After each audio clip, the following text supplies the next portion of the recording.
Hello दोस्तों, नमस्कार। मैं भी एक आप सभी का बहुत बहुत स्वागत करता हूं आपके अपने इस परिवार में। तो आप सब कैसे हैं? उम्मीद करता हूं आप सब अच्छे होंगे और आप सभी के यूपी पुलिस एग्जाम 2026 की तैयारी बहुत ही शानदार तरीके से चली होगी। तो साथियों, आज के इस क्लास में हम लोग यूपी पुलिस एग्जाम को पास करने के लिए एक ऐसा पूरे पेपर का सॉल्यूशन करने जा रहे हैं जो कि आपके 8 जून के लिए, 9 जून के लिए और 10 जून के लिए अति संभावित होने वाले हैं। यानी कि जो आपका पेपर 6 शिफ्टों में होने वाले हैं उसके लिए रामबाण पेपर होने वाले हैं। क्योंकि आप देखते हैं यूपी पुलिस का जो पेपर बनेगा वो 50% सवाल जो रहेंगे वो बहुत ईजी लेवल के पूछे आएंगे। उसके बाद 30% जो सवाल पूछे आएंगे वो मीडियम लेवल के सवाल पूछे जाएंगे और जो 20% सवाल आपके बनेंगे वो बिल्कुल डिफिकल्ट लेवल के सवाल बनने वाले हैं। तो जिस तरह से साथियों आपका पेपर बनेगा, यूपी आयोग जिस तरह से आपका पेपर बनाएगी जीके, हिंदी, मैथ, रीजनिंग में, तो साथियों उसी तरह का हम लोग आज के इस सेशन में पूरे पेपर को देखने वाले हैं। देखिए, आपको कुछ सवाल बहुत ईजी मिलेगा और कुछ सवाल आपको बहुत डिफिकल्ट मिलेगा और मीडियम लेवल का वही सवाल होगा। आपको लगेगा कि ये चारों ऑप्शन तो सही लग रहा है। तो साथियों बस आप इन 100 सवाल को हल करिए और देखिए कि आप सभी से 53 सवाल सही हो रहे हैं। क्योंकि हम लोग एग्जाम ओरिएंटेड और most important GK, Hindi, math, reasoning top level के पूरे 100 सवालों का ये दूसरे पेपर के माध्यम से सॉल्व करेंगे जो कि आपके एग्जाम के लिए अति संभावित होंगे। और साथियों आप सभी को अपने परीक्षा में जाने से पहले इन 100 सवालों को एक बार जरूर देखना है, जिससे आपको एक आइडिया मिले, एक अंदाजा मिले कि आपके पेपर में कैसे कैसे सवाल आते हैं। जो बिल्कुल इजी सवाल पूछे जाते हैं, कुछ मीडियम सवाल पूछे जाते हैं, कुछ डिफिकल्ट लेवल के सवाल पूछे जाते हैं। तो उसी तरह साथियों हम लोग 8, 9 और 10 जून का एक फुल पेपर को डिस्कस करेंगे। ओके, तो आप बताएंगे कि आपका इन 100 सवाल में से कितना स्कोर बना। लास्ट में आप सभी से पूछा जाएगा, तो जरूर बताइएगा। वैसे तो आप जानते हैं कि आपका पेपर 120 मिनट में होने वाला है। इसी 120 मिनट में आप सभी को 38 सवाल जीके मिलेगा। तो टारगेट हम आपको दे रहे हैं कि आपको कम से कम 35 सवाल सही करने होंगे यदि आपको कट ऑफ को क्लियर करना है। ओके, 37 सवाल हिंदी के पूछे आएंगे, तो इसमें भी आप सभी का टारगेट 35 का होना चाहिए। उसके बाद गणित के 20 सवाल पूछे आएंगे, तो साथियों गणित में आप सभी का टारगेट 15 का होना ही चाहिए। ओके, आप सही करेंगे। उसके बाद 55 सवाल जो सबसे अधिक रीजनिंग के पूछे आएंगे, तो इसमें आप सभी का टारगेट ध्यान रखेंगे 50 का होना चाहिए। तो आप सभी का पूरा पेपर 150 प्रश्नों का होगा, लेकिन आपको अपने शिफ्ट में कम से कम 135 सवाल सही करने होंगे। यानी कि आप सभी को 270 नंबर लेना होगा भाई 300 नंबर में से। आपका पूरा पेपर 300 नंबर का होने वाला है। और सबसे बड़ी बात है कि आपके पेपर में एक भी सवाल पे आप सभी का नेगेटिव मार्किंग नहीं रखा गया है। सबसे पहले तो साथियों आज के इस पेपर का ना आप पूरा 100 सवाल को टैकल करिए, 100 सवाल का उत्तर अपने से करिए, जांचिए कि आप सभी की तैयारी कैसे चली। आपके सामने सारे सवालों का उत्तर भी आएगा, ठीक है, बहुत ही शानदार तरीके से। तो चलिए दोस्त, अपने टारगेट को पूरा करते हैं। आप बताइए कि आज के इस सेशन में आप सभी का 200 नंबर में से कितना स्कोर बना। लास्ट में आप सभी से पूछा जाएगा, ठीक है। तो देखिए साथियों कैसे कैसे सवाल आएंगे। पहला प्रश्न आपके स्क्रीन पर, भारत में सहकारी समिति अधिनियम किस वर्ष पारित किया गया था? भारत में सहकारी समिति अधिनियम किस वर्ष में पारित किया गया था? तो ये 1912 में पारित किया गया था। पहले का डी ऑप्शन बिल्कुल राइट आंसर हो जाएंगे। नेक्स्ट अगला सवाल को देखिए, क्वेश्चन नंबर 2 को, हड़प्पा की खुदाई किसके द्वारा की गई थी? हड़प्पा की खुदाई तो 1921 में की गई थी दयाराम साहनी के द्वारा, लेकिन इनका पूरा नाम क्या है? राय बहादुर दयाराम साहनी है, जो कि हड़प्पा की खुदाई इनके द्वारा की गई थी। सी ऑप्शन बिल्कुल राइट आंसर हो जाएंगे। नेक्स्ट अगला सवाल को देखिए, क्वेश्चन नंबर 3 को, संविधान सभा के गठन के लिए निर्वाचित संविधान सभा ने अपनी पहली बैठक किस वर्ष को आयोजित की थी? बताएंगे आप सभी लोग। संविधान सभा के गठन के लिए निर्वाचित संविधान सभा ने अपनी पहली बैठक किस वर्ष को आयोजित की थी? तो ध्यान रखेंगे आप लोग, 9 दिसंबर 1946 को आयोजित की थी। तो सी ऑप्शन बिल्कुल राइट आंसर हो जाएंगे। नेक्स्ट अगला सवाल को देखेंगे, क्वेश्चन नंबर 4 को, प्राचीन और मध्यकालीन भारत के किस भाग में संगम साहित्य संबंधित है? बताइए, प्राचीन और मध्यकालीन भारत के किस भाग में संगम साहित्य संबंधित है? तो ये दक्षिण भारत से संबंधित है जो संगम साहित्य है। डी ऑप्शन बिल्कुल राइट आंसर हो जाएंगे। नेक्स्ट अगला सवाल कॉल करिए, क्वेश्चन नंबर 5 को, भूमरा के शैव मंदिर का एक मुखी शिवलिंग मध्य प्रदेश के किस जिले में गुप्त काल में स्थापित किया गया था? भूमरा के शैव मंदिर का एक मुखी शिवलिंग मध्य प्रदेश के किस जिले में गुप्त काल में स्थापित किया गया था? तो ध्यान रखेंगे सतना जिले में किया गया था। बी ऑप्शन बिल्कुल राइट आंसर हो जाएंगे। ओके, नेक्स्ट अगला सवाल को देखिए, क्वेश्चन नंबर 6 को, लोक रंजन किसका प्रसिद्ध नृत्य उत्सव है, यानी कि ये किस शहर का लोक रंजन प्रसिद्ध नृत्य उत्सव है। तो ये खजुराहो का प्रसिद्ध नृत्य उत्सव है लोक रंजन। तो सी ऑप्शन बिल्कुल राइट आंसर हो जाएंगे। अगला सवाल को देखिए, क्वेश्चन नंबर 7 को, उत्तर प्रदेश सरकार द्वारा पर्वतीय विकास विभाग किस ईस्वी में स्थापित किया गया था।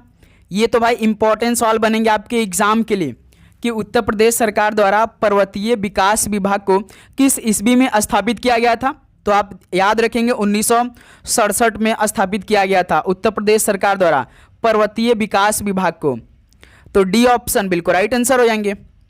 नेक्स्ट अगला सवाल कॉल करिएगा, क्वेश्चन नंबर 8 को, बदायूं की मस्जिद का निर्माण किसके द्वारा करवाया गया था। यह भी इंपॉर्टेंट सवाल है भाई, बदायूं की मस्जिद का निर्माण किसके द्वारा करवाया गया था।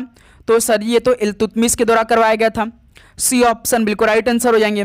और साथियों आपके लिए ना 2 मॉक टेस्ट का हमने ऑफर भी कर दिया भाई, जिससे आपको ये पता चलेगा कि आपके एग्जाम में कैसे कैसे सवाल आएगा। आप एक तरह का ना एग्जाम रिहर्सल करने वाले, तो बस क्लास में बने रहिए, आपको हम बताने वाले तुरंत। निम्नलिखित में से किस रियासत ने एक जनमत संग्रह के बाद भारत में शामिल होने का निर्णय लिया। बताइए किस रियासत ने एक जनमत संग्रह के बाद भारत में शामिल होने का निर्णय लिया है। तो याद रखिएगा जूनागढ़ ने भाई। डी ऑप्शन बिल्कुल राइट आंसर हो जाएंगे। ओके, और साथियों देखिए आप सभी लोगों के बीच में साथियों आ चुका है यूपी पुलिस कांस्टेबल एग्जाम 2026 के लिए 2 मॉक टेस्ट का, वो भी रियल एग्जाम रिहर्सल होने वाला है। तो साथियों इसमें आप सभी को 2 टेस्ट मिलेगा।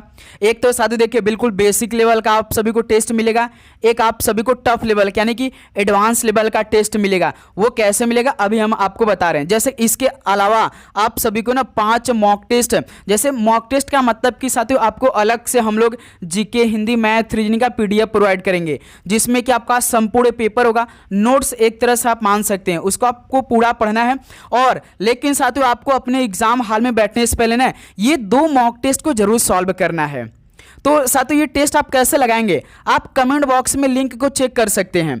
कमेंट बॉक्स में हमने लिंक को पिन कर दिया है, या तो आप इसी क्लास के डिस्क्रिप्शन बॉक्स में भी चेक कर सकते हैं, लिंक दिया गया है। उस पर जैसे ही आप क्लिक करेंगे तो साथियों नीचे आप स्क्रॉल थोड़ा सा करेंगे तो बाय नाउ का आ जाएगा। तो इस पे आप लोग जैसे ही क्लिक करेंगे ना तो आपके सामने एक नया इंटरफेस खुल जाएगा। तो इस तरह से नया इंटरफेस खुलेगा। तो आप लोग ना ईमेल एड्रेस डाल लीजिएगा, अपना फ़ोन नंबर डाल लीजिएगा, जो भी आपके पास है नाम डाल दीजिएगा। तो और ये डालेंगे तो आपके सामने 49 रुपीज़ पे करने का है। तो बस आते ये 49 रुपीज़ आप पे कर दीजिएगा। जब आप ये पे करेंगे तो आपके सामने ना एक टेस्ट ओपन होगा। जैसे आप ये टेस्ट को ओपन करेंगे तो जैसे 4 टेस्ट आएगा। एक तो देखिए एडवांस रहेगा, 2 एडवांस रहेगा, 2 टफ रहेगा। इसके अलावा हम लोग ना आपके लिए 3 से 4 टेस्ट और भी प्रोवाइड करने जा रहे हैं। तो आपको जो भी टेस्ट देना है, जैसे एडवांस देना है, तो आप लोग एक बार डाउनलोड कर लीजिएगा भाई। डाउनलोड करेंगे, आपके पास यदि नेट नहीं होगा ना तो भी आप इस टेस्ट को दे देंगे। जैसे कि अपने आप को एनालिसिस करेंगे, आपका रैंक मालूम होगा। और साथ जो PDF आप 2 मिलेगा आपको PDF ना, तो जो आप टेस्ट दिए रहेंगे, जैसे एडवांस का आपने टेस्ट दिया तो इसका हमने पूरे पेपर का सोल्यूशन भी अलग से हमने आपको प्रोवाइड किया है, जो कि पहली बार आपके लिए होने जा रहा है।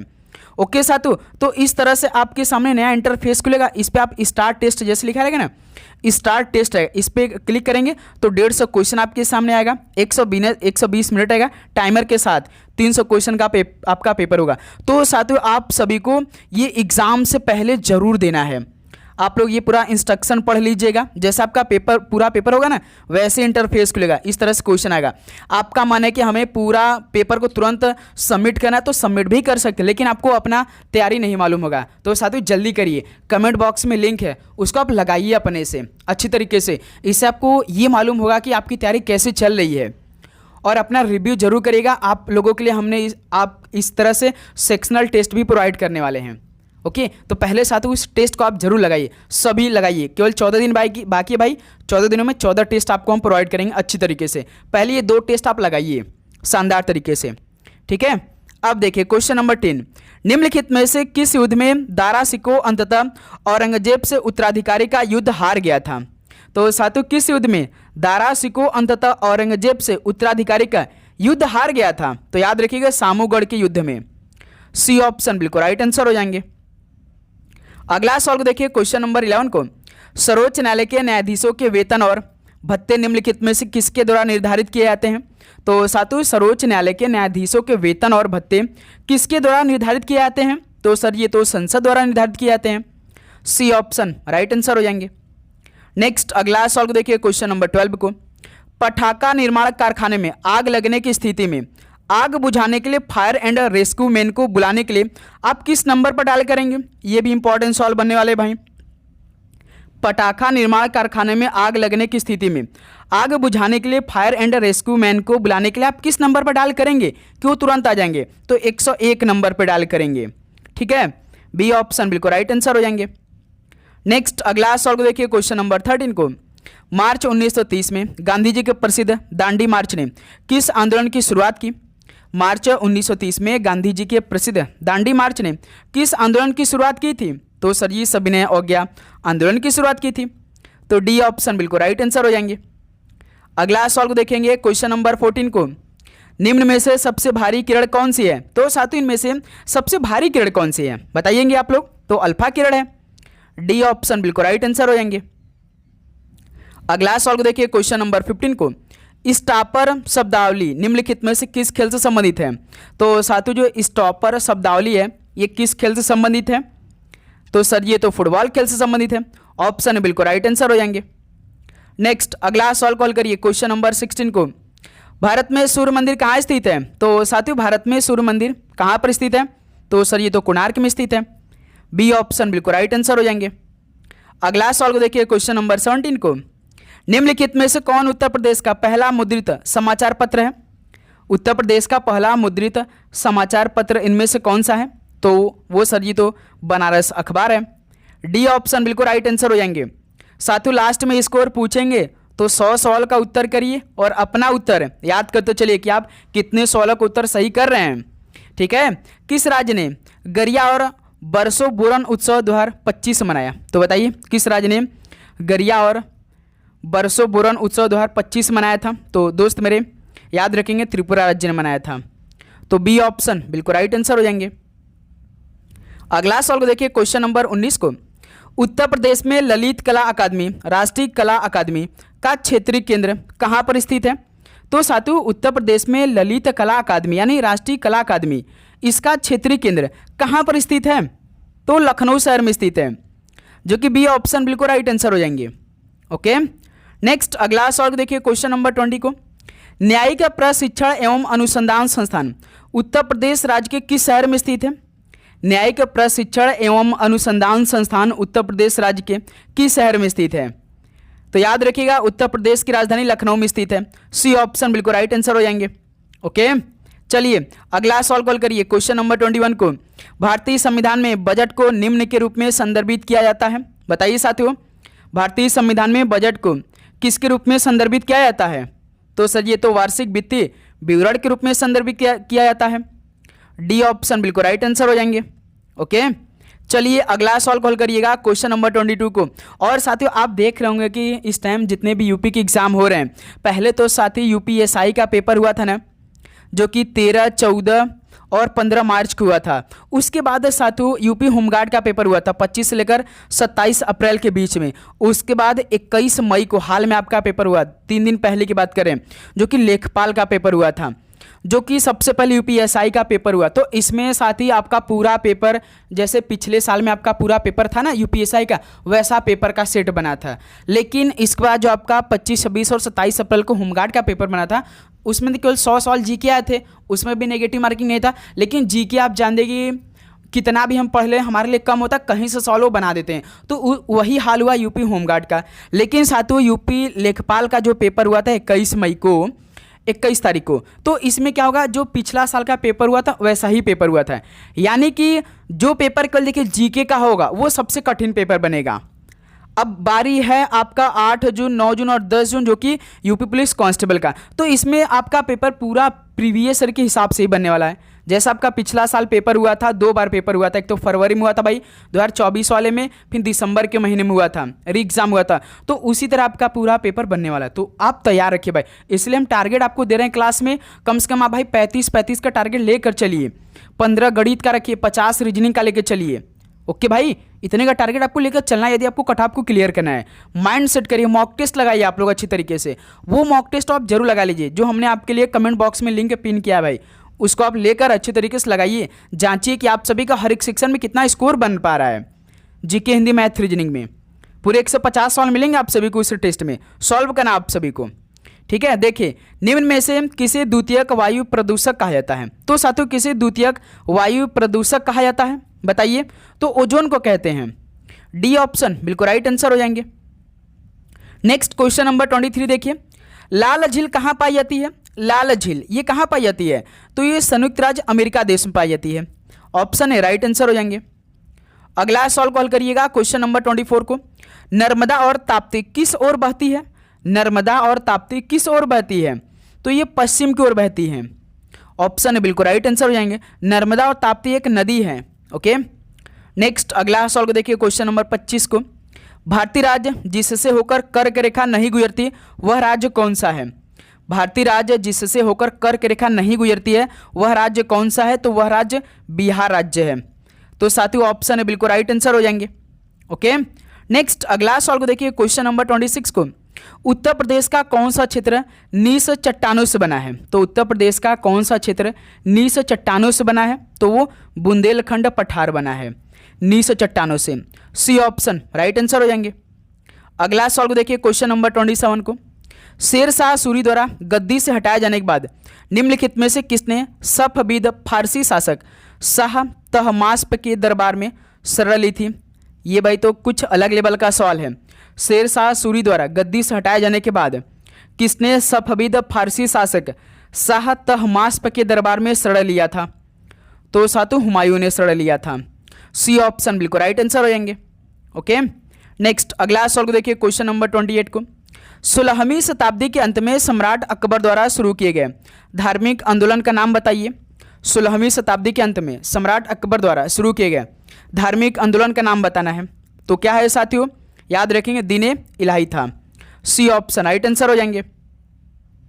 अगला सवाल को देखिए, क्वेश्चन नंबर 29 को, निम्नलिखित फलों में से किनको वर्ष 1950 में भारत के राष्ट्रीय फल के रूप में अपनाया गया? बताइए, निम्नलिखित फलों में से किनको वर्ष 1950 में भारत के राष्ट्रीय फलों के रूप में अपनाया गया था? तो आप सभी को मालूम होगा सर जी, आम को। तो बी ऑप्शन बिल्कुल राइट आंसर हो जाएंगे। अगला सवाल को देखिए, क्वेश्चन नंबर 30 को, अमजद अली खान का नाम किस वाद्य यंत्र से संबंधित है? तो साथियों, अमजद अली खान का नाम किस वाद्य यंत्र से संबंधित है? तो इनका संबंध तो सरोद वाद्य यंत्र से है। डी ऑप्शन राइट आंसर हो जाएंगे। ओके, नेक्स्ट क्वेश्चन नंबर 31 देखिए, उत्तर प्रदेश में सर्वाधिक मूंगफली उत्पादक जिला कौन सा है? तो साथियों, उत्तर प्रदेश में सर्वाधिक मूंगफली उत्पादक जिला कौन सा है? याद रखिएगा, झांसी है वो। डी ऑप्शन बिल्कुल राइट आंसर हो जाएंगे। अगला सवाल को देखिए, क्वेश्चन नंबर 32 को, भारत और श्रीलंका को जोड़ने वाले पुल का नाम क्या है? भारत और श्रीलंका को जोड़ने वाला पुल का नाम क्या है? तो सर जी, राम सेतु है। सी ऑप्शन राइट आंसर हो जाएंगे। नेक्स्ट अगला सवाल को देखिए, क्वेश्चन नंबर 33 को, निम्न में से कौन सा ऊतक शरीर को गर्म रखने में मदद करता है? बताइए साथियों, कौन सा ऊतक शरीर को गर्म रखने में मदद करता है? तो वह ऊतक वसायुक्त ऊतक है। सी ऑप्शन राइट आंसर हो जाएंगे। चलिए अगला सवाल को देखिए, क्वेश्चन नंबर 34 को, निम्नलिखित नदियों में से कौन सी नदी अरब सागर में मिलती है? तो साथियों, इन नदियों में से कौन सी नदी अरब सागर में मिलती है? तो वो तापी नदी है भाई। सी ऑप्शन बिल्कुल राइट आंसर हो जाएंगे। नेक्स्ट क्वेश्चन नंबर 35 देखिए, विश्व खुशहाली रिपोर्ट 2025 में भारत का स्थान क्या है? तो साथियों, जिस तरह से आपका यूपी का जितना भी एग्जाम कंप्लीट हुआ ना, तो करंट अफेयर की बात करें जो कि आपके पेपर में देखिए कम से कम 8 से 9 सवाल पूछा जाएगा। तो आप सभी को डेली का डेली करंट अफेयर भी देखना है, लेकिन 2025 का अधिक करंट अफेयर आपको देखना है। आप एक 2025 का करंट अफेयर लेकर उसको एक नया डेली देखते रहिए भाई, आपका रिवीजन अच्छा होता रहेगा। ठीक है, तो बताइए कि विश्व खुशहाली रिपोर्ट 2025 में भारत का पोजीशन क्या था? तो भारत 118वें नंबर पर था। डी ऑप्शन बिल्कुल राइट आंसर हो जाएंगे। अगला सवाल को देखिए, क्वेश्चन नंबर 36 को, भारत की जलवायु को निम्नलिखित में से कौन सी मौसमी हवाएं प्रभावित करती हैं? तो साथियों, भारत की जलवायु को कौन सी मौसमी हवाएं प्रभावित करती हैं? तो एक तो देखिए उत्तर पूर्वी मानसून के और एक दक्षिण पश्चिम मानसून के, यानी कि एक और दो दोनों हो जाएगा। सी ऑप्शन बिल्कुल राइट आंसर हो जाएंगे। तो भारत की जलवायु को यही मौसमी प्रभावित करती है, एक तो उत्तर पूर्वी मानसून, एक दक्षिण पश्चिम मानसून। ठीक है, अगला सॉल्व देखिए 37 को। IRDP किसके दौरान लागू किया गया, बताइए। यानी कि जो IRDP है ये किसके पंचवर्षीय योजना के दौरान लागू किया गया था। तो साथियों याद रखिएगा, छठी पंचवर्षीय योजना के दौरान लागू किया गया था IRDP को। ऑप्शन ए बिल्कुल राइट आंसर हो जाएंगे। नेक्स्ट अगला सॉल्व देखिए क्वेश्चन नंबर 38 को। उत्तर प्रदेश का निम्नलिखित में से कौन सा जिला माचिस उद्योग के लिए प्रसिद्ध है, बताइए। उत्तर प्रदेश का कौन सा जिला माचिस उद्योग के लिए प्रसिद्ध है। तो वो तो सर ये बरेली जिला है जो कि माचिस उद्योग के लिए प्रसिद्ध है। ठीक है, अगला सॉल्व देखिए क्वेश्चन नंबर 39 को। एक ही तरह के जीवों की कुल आबादी का योग क्या कहलाता है। एक ही तरह के जीवों की कुल आबादी का योग क्या कहलाता है। तो प्रजाति कहलाता है। डी ऑप्शन बिल्कुल राइट आंसर हो जाएंगे। नेक्स्ट अगला सॉल्व देखिए क्वेश्चन नंबर 40 को। किस सिंचाई पद्धति से अधिकतम जल संरक्षण होता है, बताइए साथियों। किस सिंचाई पद्धति से अधिकतम जल संरक्षण होता है। तो ड्रिप सिंचाई से। सी ऑप्शन राइट आंसर हो जाएंगे। ओके, नेक्स्ट अगला सॉल्व कॉल करिए क्वेश्चन नंबर 41 को। सदर दीवानी न्यायालय की स्थापना किस वर्ष आगरा में हुई थी। तो साथियों सदर दीवानी न्यायालय की स्थापना किस वर्ष आगरा में हुई थी। तो आप याद रखेंगे 1832 में हुई थी, जो कि डी ऑप्शन बिल्कुल राइट आंसर हो जाएंगे। नेक्स्ट अगला सॉल्व कॉल करिए क्वेश्चन नंबर 42 को। किस सुल्तान ने भू राजस्व को उपज का 50% तक बढ़ा दिया था, बताएंगे आप सभी लोग। किस सुल्तान ने भू राजस्व को उपज का 50% तक बढ़ा दिया था। तो अलाउद्दीन खिलजी ने बढ़ाया था। बी ऑप्शन बिल्कुल राइट आंसर हो जाएंगे। अगला सॉल्व देखिए क्वेश्चन नंबर 43 को। इंदिरा गांधी अंतर्राष्ट्रीय हवाई अड्डा कहाँ पर है। तो साथियों इंदिरा गांधी अंतर्राष्ट्रीय हवाई अड्डा किस शहर में स्थित है। तो सर ये तो नई दिल्ली में स्थित है। डी ऑप्शन बिल्कुल राइट आंसर हो जाएंगे। अगला सॉल्व कॉल करिए क्वेश्चन नंबर 44 को। इंपीरियल फॉरेस्ट इंस्टीट्यूट की स्थापना कहाँ की गई थी, बताइए। इंपीरियल फॉरेस्ट इंस्टीट्यूट की स्थापना कहाँ पर की गई थी। तो सर ये तो देहरादून में की गई थी। बी ऑप्शन बिल्कुल राइट आंसर हो जाएंगे। नेक्स्ट अगला सॉल्व कॉल करिए क्वेश्चन नंबर 45 को। निम्नलिखित में से किस चौहान यानी चाहमन शासक ने 1191 में सुल्तान मोहम्मद गौरी को हराया था, बताइए। किस चौहान शासक ने 1191 में सुल्तान मोहम्मद गौरी को हरा दिया था। तो याद रखेंगे पृथ्वीराज तृतीय ने हराया था भाई। सी ऑप्शन बिल्कुल राइट आंसर हो जाएंगे। अगला सॉल्व देखिए क्वेश्चन नंबर 46 को। ट्रेन टू पाकिस्तान किसके द्वारा लिखित है, जिन्होंने राज्यसभा के सदस्य के रूप में भी काम किया था, बताइए। ट्रेन टू पाकिस्तान किसके द्वारा लिखा गया है, जिन्होंने भाई राज्यसभा के सदस्य के रूप में भी काम किया था। तो याद रखें खुशवंत सिंह ने ट्रेन टू पाकिस्तान लिखा था। तो सी ऑप्शन बिल्कुल राइट आंसर हो जाएंगे। अगला सॉल्व कॉल करिए क्वेश्चन नंबर 47 को। गरीबी हटाओ का नारा निम्नलिखित में से किस पंचवर्षीय योजना काल में दिया गया था, बताइए साथियों। गरीबी हटाओ का नारा किस पंचवर्षीय योजना काल में दिया गया था। तो आप याद रखेंगे 5वीं पंचवर्षीय योजना में दिया गया था गरीबी हटाओ का नारा, जो कि साथियों 1974 से लेकर 1979 तक हुआ था। तो इस सवाल का ऑप्शन बिल्कुल राइट आंसर हो जाएंगे। नेक्स्ट अगला सवाल को देखिए क्वेश्चन नंबर 48 को। संविधान सभा के संवैधानिक सलाहकार कानूनी सलाहकार के रूप में किसे नियुक्त किया गया था, बताइए साथियों। संविधान सभा के संवैधानिक सलाहकार या कानूनी सलाहकार के रूप में किसे नियुक्त किया गया था। तो सर जी BN राव को किया गया था भाई। तो बी ऑप्शन बिल्कुल राइट आंसर हो जाएंगे। क्लियर। नेक्स्ट अगला सवाल को देखिए क्वेश्चन नंबर 49 को। प्रारंभिक वैदिक काल में वर्ण व्यवस्था किस पर आधारित थी। तो साथियों जो प्रारंभिक वैदिक काल है इसमें वर्ण व्यवस्था किस पर आधारित थी। तो साथियों याद रखिए आजीविका पर आधारित थी। ओके, बी ऑप्शन है बिल्कुल राइट आंसर हो जाएंगे। नेक्स्ट अगला सवाल को हल करिए क्वेश्चन नंबर 50 को। भारत की संविधान सभा की स्थापना किस वर्ष में हुई थी। तो साथियों भारत की संविधान सभा की स्थापना किस वर्ष में हुई थी। तो आप याद रखेंगे 1946 में हुई थी।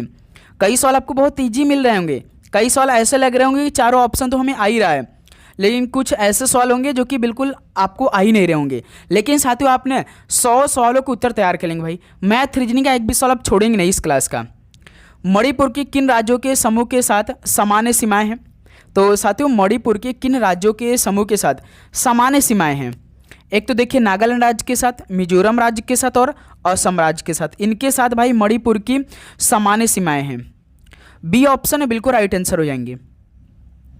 अगला सवाल कॉल करिए क्वेश्चन नंबर 52 को। पन्नालाल घोष किस संगीत वाद्य यंत्र के लिए प्रसिद्ध है। पन्नालाल घोष संगीत किस वाद्य यंत्र के लिए ये प्रसिद्ध है? तो ये बांसुरी के लिए प्रसिद्ध है। डी ऑप्शन बिल्कुल राइट आंसर हो जाएंगे। अगला सवाल कॉल करिए क्वेश्चन नंबर 53 को। घाटे की वित्त व्यवस्था का अर्थ है कि सरकार किससे ऋण लेती है?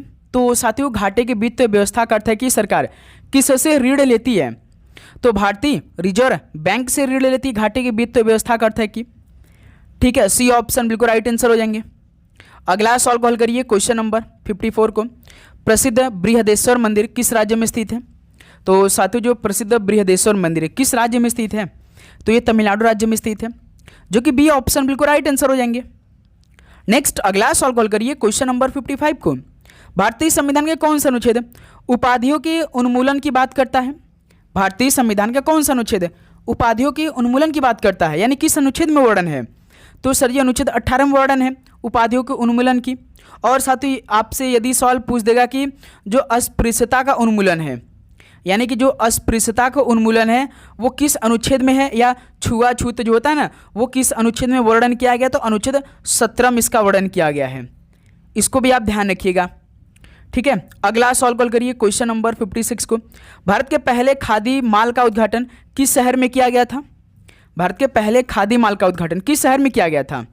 तो सर जी पटना शहर में किया गया था, ठीक है। बी ऑप्शन बिल्कुल राइट आंसर हो जाएंगे। नेक्स्ट क्वेश्चन नंबर 57 देखिए तो। निम्नलिखित में से कौन सा उत्तर प्रदेश में एक स्मारक नहीं है, यानी कि और वो अन्य किसी और अन्य राज्य का होगा? तो भाई उत्तर प्रदेश में एक स्मारक वो कौन सा नहीं है?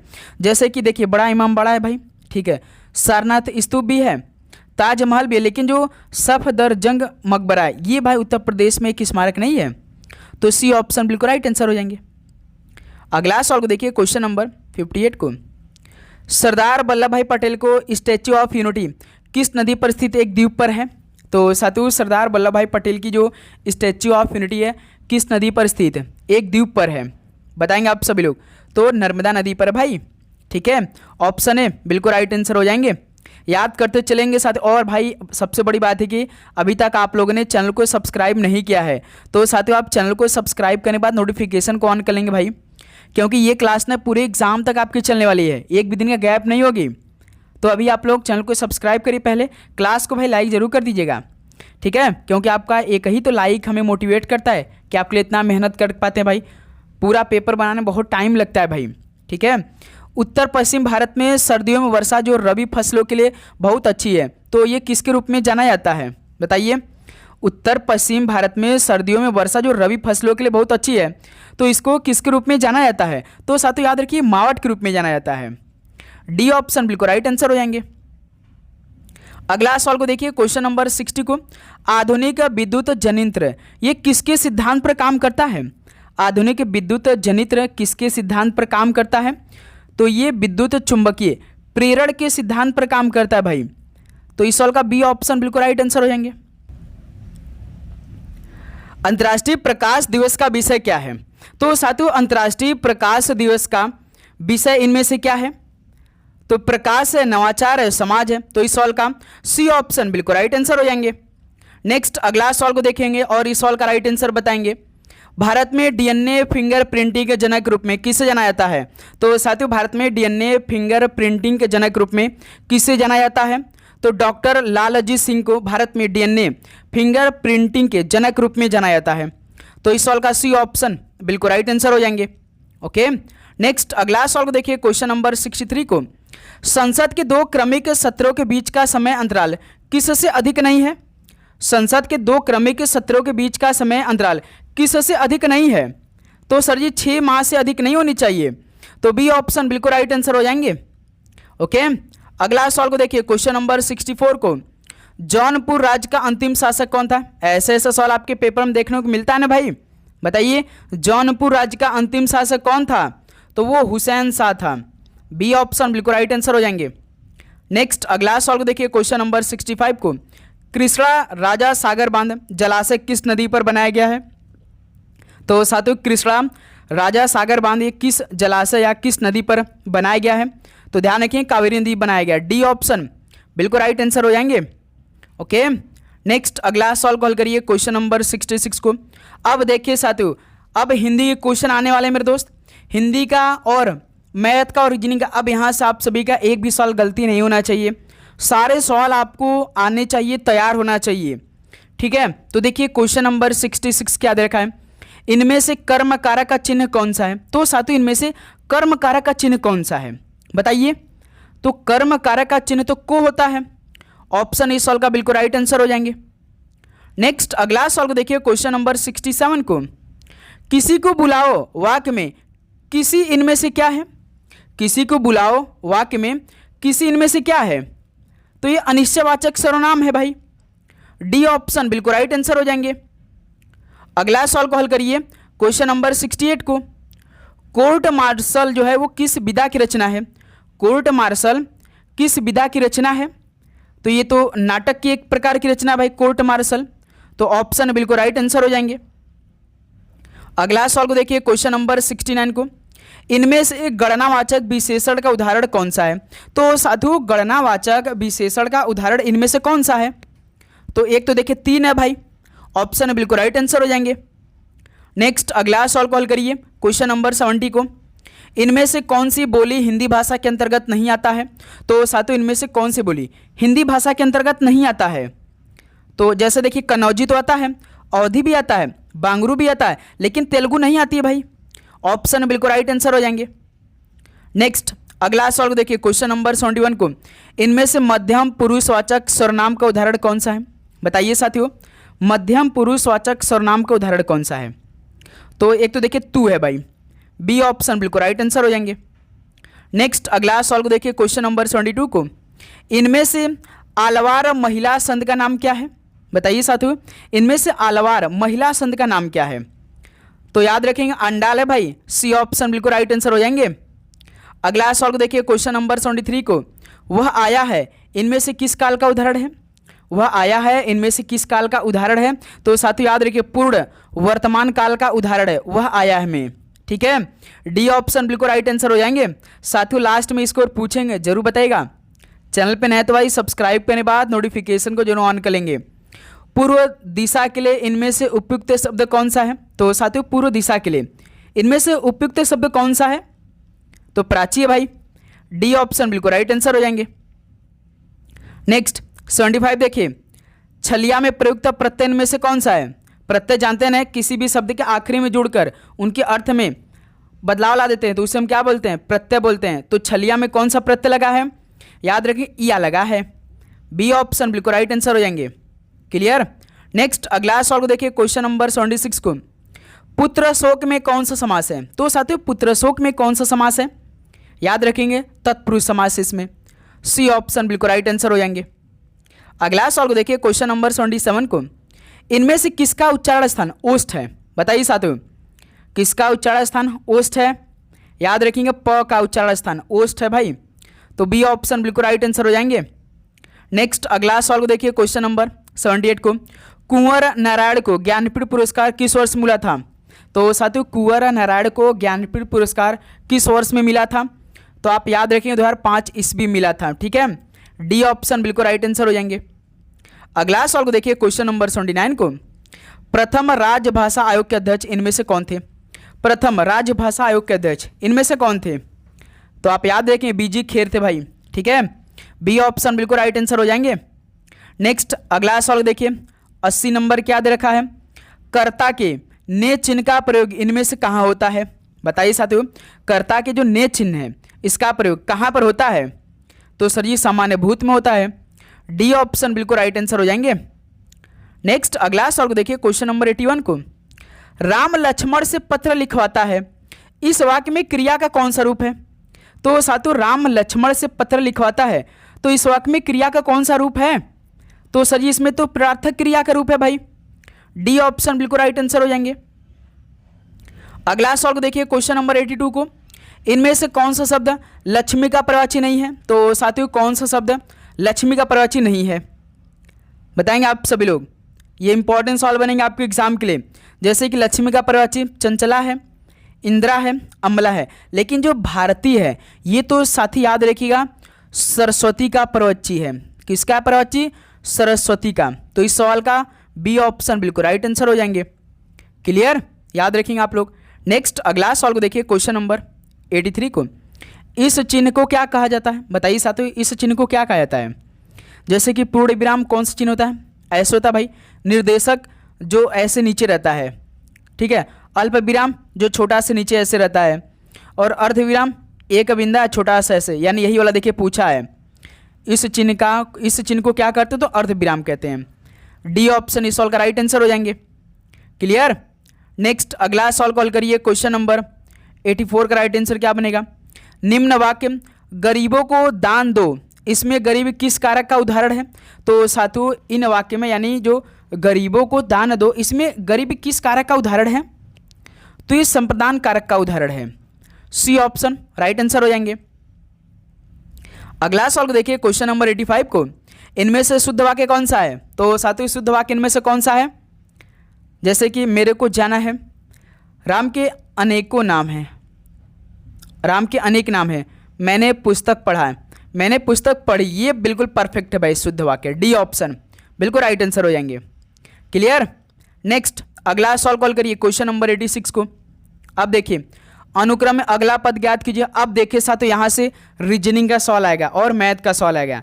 तो साथियों जितना भी रीजनिंग और मैथ का सवाल आएगा आप खुद इसे हल करिए भाई। तो जस्ट देखिए A B, A double B, A triple B, A fourth B, यानी कि देखिए ए तो कॉमन, लेकिन बी की नंबर की श्रृंखला बढ़ रही है भाई, यानी बी जो है वो बढ़ रही है, संख्या बढ़ रही है। जैसे बी इसमें 1 है, इसमें 2 हो गया, इसमें 3 हो गया, इसमें 4 हो गया, यानी कि साथियों अब आगे क्या होगा, ए तो साथ देखिए आपका कॉमन आएगा, सभी में दिया है।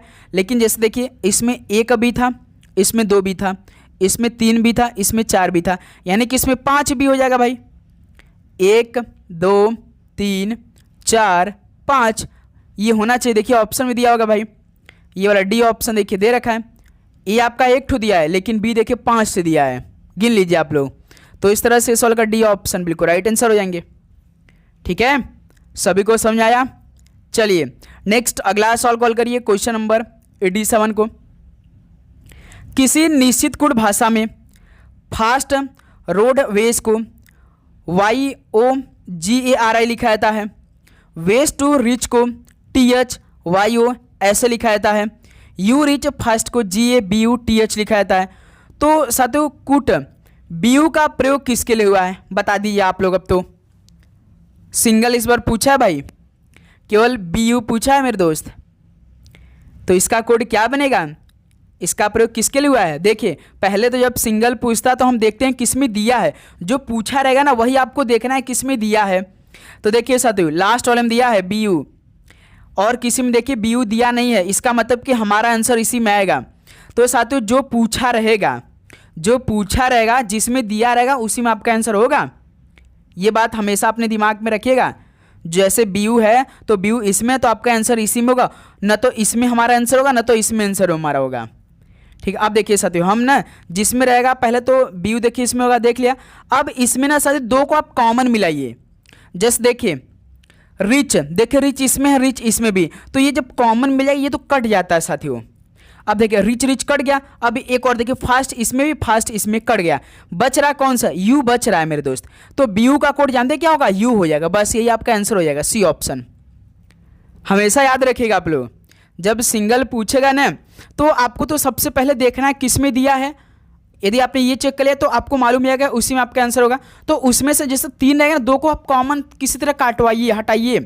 देखिए हमने रिच रिच देखा तो रिच इसमें है, रिच इसमें, तो कॉमन हट जाएगा भाई। फास्ट इसमें है, फास्ट इसमें, तो कट जाएगा। यू देखिए आपका, तो ये आपका आंसर हो जाएगा सी ऑप्शन। ऐसा आप सवालों को हल करेंगे, डेली ये सवाल क्लास में हो रही है भाई। ठीक है, क्वेश्चन नंबर 88 कॉल करिए। एक लड़की दक्षिण पूर्व दिशा की ओर अभिमुख है, यदि वह दक्षिणावर्त दिशा में 72 डिग्री और उसी दिशा में 63 डिग्री मुड़ती है तो वह अब किस दिशा के अभिमुख है।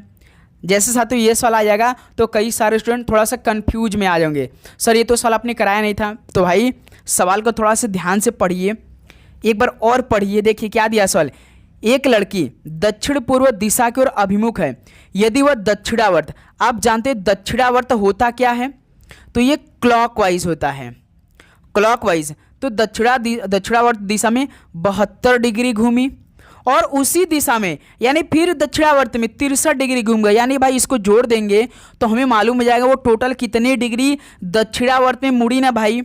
तो 3 दू 5 7 6 13 यानी 135 डिग्री घूमी भाई। तो अब वह किस दिशा के अभिमुख है, यही तो सवाल आप सभी से पूछा है भाई। क्लियर मेरे दोस्त। एक बार देखिए दक्षिणावर्त में 72 डिग्री घूमी, फिर उसी दिशा में 63 डिग्री। तो ऐसा काम करिए कि 72 प्लस 63 कर दिए 135। डायरेक्ट आप भाई 135 डिग्री घुमा दीजिए, जैसे ईस्ट वेस्ट नॉर्थ साउथ। अब देखिए लड़की जो दक्षिण पूरब की तरफ है, यानी साथियों ये लड़की इधर की तरफ है, यही दक्षिण पूरब में। इसका उपदिशा जब आप बनाएंगे, उपदिशा बनाएंगे तो क्या क्या होगा, ये नॉर्थ ईस्ट हो जाएगा, ये साउथ ईस्ट हो जाएगा, ये वेस्ट साउथ हो जाएगा, ये वेस्ट नॉर्थ होता है। जैसे पूरा पश्चिम उत्तर दक्षिण, पूरा पश्चिम है यानी साउथ ईस्ट में है ये लड़की। यहाँ से वो ना 135 डिग्री क्लॉकवाइज घूमी, यानी ऐसे हमें घुमाना पड़ेगा। यानी देख भाई आप डिग्री तो जानते हैं ना, हर एक डिग्री 90 डिग्री का होता है, लेकिन जब उपदिशा बना देते हैं तो 45 डिग्री का हो जाता है। जैसे देखिए साउथ ईस्ट से हम लोग साउथ पे जाएंगे तो 45 डिग्री घूम गए। अब साथियों डायरेक्ट हम लोग साउथ से लेकर वेस्ट चले जाएंगे तो पूरा 90 डिग्री हो जाएंगे। आप ही सोचिए कि 90 और 45 कितना होता है, 135 होता है ना। तो हमें कितना घूमना है दक्षिणावर्त, 135 घूमना है ना। तो वो लड़की साथियों जब दक्षिण पूर्व यानी साउथ ईस्ट से थी, यहाँ से सबसे पहले वो 72 डिग्री घूमी और 63 डिग्री घूमी, यानी वो टोटल 135 डिग्री दक्षिणावर्त में घूमी। तो वो डायरेक्ट जानते कहाँ पे आ गई, वेस्ट पे आ गई, यानी साथियों पश्चिम पे आ गई डायरेक्ट। सी ऑप्शन इस सवाल का राइट आंसर हो जाएंगे। बस यही सवाल आपको हल करना था भाई। क्लियर, यहाँ तक आप सभी को किसी प्रकार का डाउट? चलिए नेक्स्ट अगला सवाल देखिए, क्वेश्चन नंबर 89 को। एक घनाभ 3 × 6 × 9 सेंटीमीटर क्यूब को 3 सेंटीमीटर भुजा के छोटे घनों में काटा जाता है। जैसे साथी देखिए इस तरह का सवाल है तो काट दिए 3 × 3 6/3, क्योंकि हर 3 सेंटीमीटर के भुजा के छोटे घनों में काटा जाता है, यानी 9/3। इसको हल करिए, आपका आंसर है जैसे 3 × 3 मल्टीप्लाई 3 दूना 6 3 3 9, कितना हो जाएगा 2 3 6। तो साथियों 2 3 6 होगा भाई, यहाँ पे 26 हम के लिख रहे हैं। यानी साथियों के छोटे घनों की कुल संख्या कितनी होगी, 6 संख्या होगी भाई। ठीक है, सी ऑप्शन इस सवाल का राइट आंसर बनेंगे। ये हमेशा याद रखिएगा, जितना भी सेंटीमीटर दे भुजा दे, इतना मल्टीप्लाई दे, तो आपको भाग करके आंसर निकाल लेना है। क्लियर। चलिए नेक्स्ट अगला सवाल देखिए, क्वेश्चन नंबर 90 को। श्रृंखला में अगली संख्या ज्ञात कीजिए, 126 112 98 84 70 क्वेश्चन मार्क। बताइए 126 112 98 84 70 कितना आएगा। जैसे 126 से 112 यानी इसमें -14 हुआ भाई, 112 से 98 -14 हुआ है, 98 से 84 -14, 84 70 -14। इसमें लॉजिक भाई -14 का ही लग रहा है, यानी 70 में से 14 घटाएंगे कितना होगा, 56 आएगा। तो इस सवाल का मेरे दोस्त बी ऑप्शन बिल्कुल राइट आंसर हो जाएंगे। क्लियर। चलिए नेक्स्ट अगला सवाल कॉल करिए, क्वेश्चन नंबर 91 को। एक कक्षा में स्वर्ण का ऊपर से 16वां स्थान है। जैसे कि एक कक्षा आपका ऐसे मान लेते भाई, ठीक है। एक कक्षा में स्वर्ण का ऊपर से 16वां स्थान है ना, ऊपर से वो 16वें नंबर पे है और नीचे से 6वां स्थान पे, यानी नीचे से मेरे दोस्त वो 6वां स्थान पे, ये स्वर्ण हो गया। ठीक है, सवाल क्या पूछा है कि कक्षा में कुल कितने छात्र, आप बता दिए भाई। तब भाई 16 जोड़ लीजिए, 6 जोड़ लीजिए, 1 माइनस कर लीजिए। 16 6 22, 22 में से घटा देंगे कितना होगा 21। तो साथियों कक्षा में कुल कितने छात्र हैं, 21 छात्र हैं। सी ऑप्शन इस सवाल का राइट आंसर हो जाएंगे। क्लियर। साथियों आपको किसी भी सवाल पे बिल्कुल भी डाउट नहीं होना चाहिए। किसी भी सवाल पे थोड़ा सा भी डाउट हो तो कमेंट बॉक्स में जरूर बता दीजिएगा आप लोग। ठीक है, क्वेश्चन नंबर 92 देखिए। घड़ी का दर्पण प्रतिबिंब ज्ञात कीजिए जबकि यह 1:40 दर्शाती है। बताइए साथियों, दो मेथड एक तो होता है, एक तो देखिए आप 12 बजे से घटा सकते हैं या तो 11:60 से। ये टाइम दोनों सेम है ना, चाहे आप 11:60 कर लीजिए चाहे 12 बजे कर लीजिए। 11:60 बजेगा तो 12 ही बज जाएगा भाई। तो आप किससे माइनस करेंगे, दर्पण प्रतिबिंब ज्ञात करना है भाई। तो सर जी हम तो डायरेक्ट किससे घटाते हैं, देखिए यहाँ पे 1:40 है तो 12 से हम नहीं घटा पाएंगे, 11:60 घटा लेंगे। तो 11:60 से आप 1:40 को घटा दीजिए, 60 में से 40 घटेंगे तो 20, 11 में से घटा 10, यानी टाइम कितना होगा 10:20 होगा, यानी 10-20 घंटा होगा। बी ऑप्शन इस सवाल का राइट आंसर हो जाएंगे। क्लियर में दोस्त। चलिए नेक्स्ट अगला सवाल देखिए, क्वेश्चन नंबर 93 को। श्रृंखला में विषम बेजोड़ को ज्ञात कीजिए। तो साथियों श्रृंखला में विषम आपको बताना है। जस्ट देखिए A1 C9, E25, G49, I89। देखिए ए का कोड होता है एक, एक का स्क्वायर एक होता है। सी का कोड 3, 3 का स्क्वायर 9 होता है। ई का स्क्वायर 25, ई जैसे 5 बचा तो 5 का स्क्वायर 25 होता है। जी का कोड 7, 7 का स्क्वायर 49 होता है। लेकिन साथियों जो I89 दिया है, आप सोचिए कि आई का कोड क्या होता है, 9 होता है। तो साथियों अब आई जैसे 9 होता है तो इसका स्क्वायर करें कितना आएगा, 81 आएगा ना। लेकिन सवाल में देखिए 89 दिया है, तो ये होगा नहीं होगा। तो यही से क्या हो जाएगा भाई, यही आपका बीजोड़ यानी विषम हो जाएगा मेरे दोस्त। क्लियर, सभी को समझ में आया? ऐसे ये सवाल हल किया है भाई, यानी जो कोड किया, जो अक्षर है ना उसी का नंबर कोड करके उसी का स्क्वायर किया था। लेकिन I89 में नहीं किया था, क्योंकि आई तो देखिए 9 नंबर का होता है, 9 का स्क्वायर कितना होता है आप जानते कि 81 होता है। लेकिन सवाल में देखिए 89 दिया, तो ये आपका विषम हो जाएगा इसी तरह। ठीक है, अगला सवाल देखिए क्वेश्चन नंबर 94 को। उस विकल्प का चयन कीजिए जो तीसरे शब्द से उसी प्रकार संबंधित है जिस प्रकार दूसरा शब्द पहले शब्द से संबंधित है। सेब का संबंध लाल से, तो कोयला का संबंध किससे हो जाएगा? तो साथियों बताइए, यहाँ पे कोयल नहीं है भाई, कोयला नहीं है, कोयल है केवल।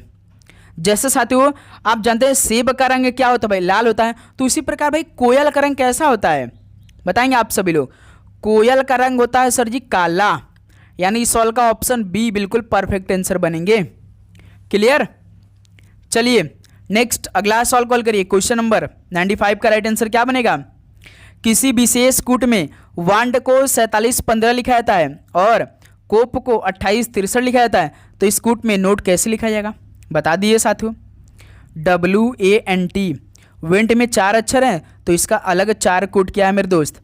ठीक है, कोप COP, कोप में 4 अक्षर हैं तो इसके लिए अलग 4 कोड क्या है 2863। तो पूछा क्या है, नोट का कोड पूछा है, तो बता दीजिए आप लोग भाई। तो साथियों लॉजिक लगाइए, जब ये वाला सवाल आ जाए वांट लिखा और इसका कोड 4715, तो साथियों आप सोचिए कि जब हम हर एक अक्षर का कोड करेंगे, इसमें हम जोड़ेंगे तो हमारा क्या 4715 आएगा, या हम मल्टीप्लाई करेंगे तो हमारा 4715 आएगा, नहीं आएगा।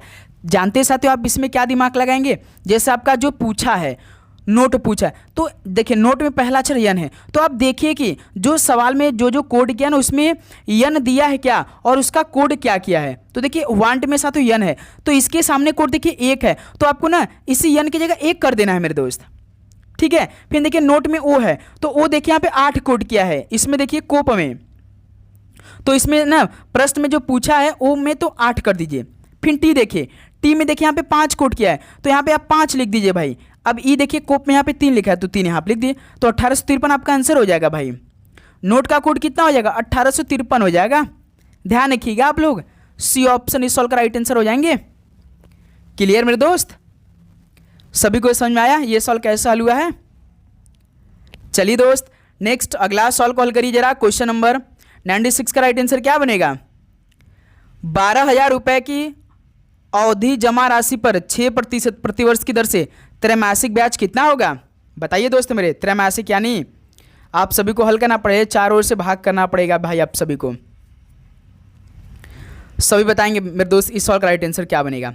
तो साथियों देखिए ध्यान से, आप जानते हैं कि जैसे क्वार्टरली हमें निकालनी होती है यानी त्रैमासिक दर हमें निकालनी होती है साथियों, तो हम किससे भाग कराते हैं? जो प्रतिशत दिया इसे हम 4 से भाग करते हैं भाई। क्यों? आप जानते हैं ना जो वार्षिक दर यानी जो क्वार्टरली हमें निकालनी होती है, यानी जो त्रैमासिक दर होता है यानी त्रैमासिक ब्याज है, उसको निकालने के लिए हमें साथियों 4 से हमेशा भाग करना होता है, ये आप ध्यान रखिएगा। ठीक है, तो साथियों सबसे पहले हम लोग जो आपका वार्षिक दर दिया है 6%, तो इसके हिसाब से हम लोग त्रैमासिक दर निकाल लेते हैं। तो कितना होगा भाई त्रैमासिक दर, तो कितना जैसे 6% दिया तो हमेशा 4 से भाग किया था, इसको हम शॉर्ट फॉर्म में बनाएंगे तो 2 तिहाई 6 2 दूना 4, यानी साथियों ये 3/2% आएगा आपका त्रैमासिक दर। ठीक है, अब साथ देखिए सिंपल इंटरेस्ट का आपको फॉर्मूला लगाना है। क्या होता है formula? Principal into rate into time बटे में 100। ठीक है, तो अब देखिए जैसे कि SI बराबर क्या हो, प्रिंसिपल सबसे अधिक नंबर में जो कि 12,000 दे रखा है आपको। ठीक है, रेट कितना है? रेट आप 1 मान लीजिए। टाइम देखिए 3/2 है, तो ऐसा काम करिए 100 इंटू 2 कर दीजिए, इसको आप हल करिए आपका आंसर आ जाएगा। देखिए 00 से 00 कैंसिल हो जाएगा, फिर 2 का भाग 120 में कराएंगे तो 60 बार में भाई, 2 का भाग आप 120 में कराएंगे तो 60 बार में। अब 60 तिया कितना होता है, 3 छक्का 18 यानी 180 रुपया होगा भाई। कितना होगा, 180 रुपये, यानी 12,000 रुपये की अवधि, यहाँ पे अवधि होगा, ठीक है। यहाँ पे अवधि जमा राशि पर 6% प्रति वर्ष की दर से त्रैमासिक ब्याज कितना होगा, केवल 180 रुपया होगा। ऐसा आप सवाल को हल करेंगे मेरे दोस्त। याद रखिएगा, जब भी त्रैमासिक ब्याज निकालना हो तो 4 से भाग करिए आप लोग। क्लियर।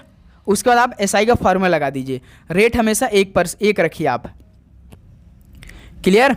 चलिए नेक्स्ट अगला सवाल कॉल करिए। क्वेश्चन नंबर 97 का राइट आंसर क्या बनेगा। एक वृत्त की परिधि वर्ग की परिधि के बराबर है, तो वृत्त की त्रिज्या यानी रेडियस और वर्ग की भुजा यानी एक के बीच का अनुपात बताइए। हल करिए मेरे दोस्त। फार्मूला आता है कि नहीं वृत्त की परिधि का। तो साथियों वृत्त की परिधि वर्ग की परिमिति का फार्मूला क्या होता है। तो सर जी वर्ग की जो परिधि है, ठीक है, ये किसके बराबर है, वर्ग की भाई परिमिति, यानी वर्ग की परिमिति के बराबर है, ठीक है। तो जैसे वृत्त की परिधि का फॉर्मूला क्या होता है, 2πr होता है, और वर्ग की परिमिति यानी आपका वर्ग की परिधि क्या होता है, 4 इंटू भुजा।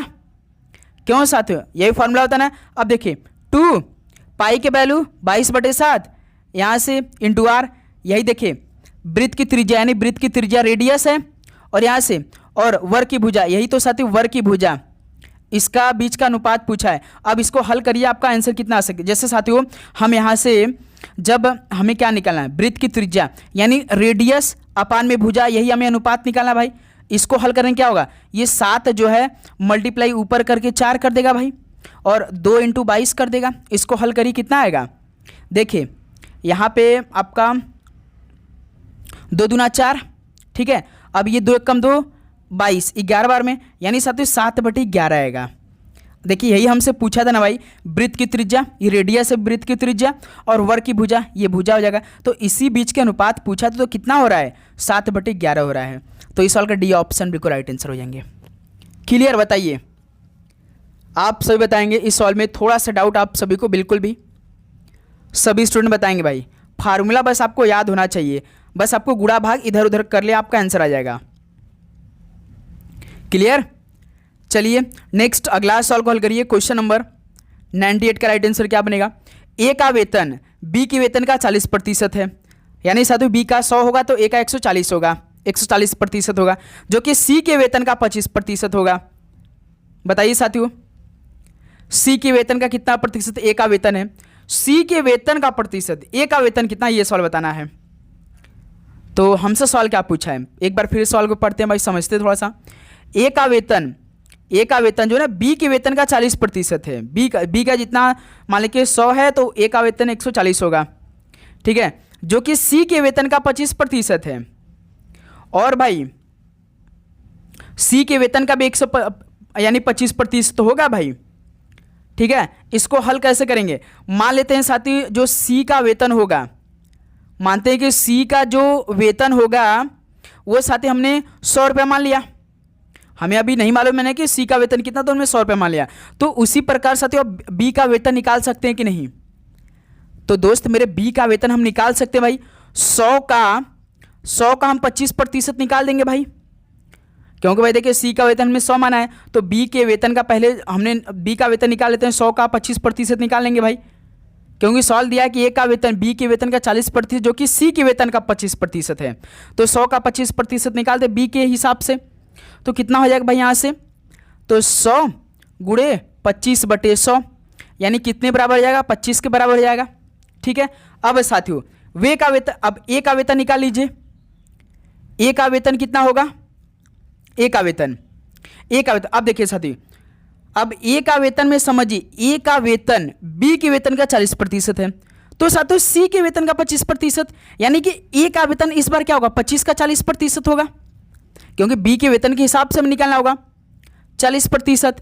तो यहाँ से 25 गुणे 40/100 कितना होगा, 2500 का 100, 4 10 में 40 यानी 10 बराबर हो जाएगा, 10 हो जाएगा, ठीक है। अब साथियों बी का वेतन देखिए 25 आया, बी का वेतन 25 आ गया और ए का वेतन 10 आ गया भाई। क्लियर। तब साथियों आपको ए और सी का बताना है। सी के वेतन का कितना प्रतिशत ए का वेतन है। ए का वेतन 10 है भाई, बी का वेतन 25 है। क्लियर। अब साथियों और सी हमने कितना माना है, 100 माना है, ये बात याद रखिए। तब साथियों तब ए और सी का अनुपात हमसे पूछा, क्योंकि सी के तो हमेशा यदि ये बटे में आ जाएगा तो कितना हो जाएगा साथियों, ये जैसे हमने 10 निकाला था भाई, सी कितना 100 हमने मान लिया था। अब प्रतिशत निकाल तो 100 से मल्टीप्लाई कर दीजिए भाई, 100 से 100 कैंसिल हो जाएगा। तो साथियों तब सी के वेतन का जो प्रतिशत ए का कितना होगा, तो 10% केवल होगा। कितना होगा, 10% होगा, जो कि बी ऑप्शन बिल्कुल राइट आंसर बनेंगे। क्लियर मेरे दोस्त, यहाँ तक आप सभी को किसी प्रकार का डाउट बिल्कुल नहीं। चलिए नेक्स्ट अगला सवाल को हल करिए दोस्त मेरे, क्वेश्चन नंबर 99 को। एक मजदूर की मजदूरी 20% बढ़ा दी जाती है, फिर 20% घटा दी जाती है, तो मूल मजदूरी से प्रतिशत बदलाव क्या है। तो साथियों जब दो फार्मूला दिया है, एक बार 20% बढ़ा रहा है, 20% घटा दे रहा है, तो फार्मूला आपको याद होना चाहिए भाई, x plus Y plus x into वाई बटे में 100। लेकिन साथियों x देखिए आप 20% लिखेंगे प्लस, लेकिन y जो 20% घटा रहा है यानी वो माइनस कर रहा है भाई, प्लस यहाँ से हो जाएगा। फिर देखिए 20 गुणा हमेशा y को आप माइनस करिए, क्योंकि 20% घटा रहा है। इसको आप हल करिए, आपका आंसर आ जाएगा। जैसे देखिए ये आपका प्लस 20 में ये यहाँ से कितना हो जाएगा, इसको हल करेंगे तो 20 माइनस 20 हो जाएगा, प्लस ये साथ ही हल करेंगे कितना होगा, 00 से 00 कैंसिल हो जाएगा भाई। क्लियर, 00 से 00 कैंसिल हो जाएगा। अब देखिए ये प्लस 20 है, ये माइनस 20 है, कैंसिल हो जाएगा। अब देखिए ये प्लस है, ये माइनस, यानी -4 हो रहा है। यानी साथियों मूल मजदूरी से कितना प्रतिशत बदलाव आ रहा है, 4% की कमी हो रही है भाई। माइनस का मतलब क्या दर्शाता है, कमी दर्शाता है ना। क्लियर, तो इस सवाल का भाई बी ऑप्शन बिल्कुल राइट आंसर हो जाएंगे। बताइए इस सवाल में किसी प्रकार का आप सभी को डाउट बिल्कुल नहीं, सभी समझ आए। फॉर्मूला याद रखिएगा, जब साथियों घटा रहा है तो माइनस लिखना है, यदि मान लीजिए दोनों परसेंटेज बढ़ा रहा है तो बस इस पे आपको फॉर्मूला प्रयोग देना है, माइनस कुछ नहीं करना है, आपका आंसर आ जाएगा। लेकिन कमी की बात कर रहा है भाई, घटाया है 20% घटा दी जाती है, तो y की जगह आप -20 रखेंगे, y की जगह -20 रखेंगे। ओके, ध्यान रखिएगा आप लोग। चलिए दोस्त मेरे लास्ट 100वां सवाल हल करिए। मान ज्ञात कीजिए, x का 25% 25 है, तो x किसके बराबर है। तो x का 25% यानी 25/100 वो 25 है, तो x किसके बराबर होगा, 25 कैंसिल, तो x किसके बराबर है, 100 के बराबर है। किसके बराबर है, x 100 के बराबर है। सी ऑप्शन बिल्कुल राइट आंसर हो जाएंगे। तो साथियों फाइनली यह 100 सवाल कंप्लीट हो चुका है। अब बताइए साथियों आप सभी का इन 100 सवाल में से कितना स्कोर बना, सभी स्टूडेंट ईमानदारी के साथ बताएंगे, सभी स्टूडेंट बताएंगे भाई।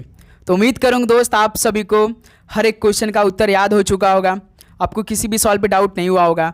दोस्त मेरे आपको किसी भी सवाल पे डाउट है तो भाई कमेंट बॉक्स में ज़रूर बता दिएगा, आप सभी से प्लीज़ यही रिक्वेस्ट करेंगे।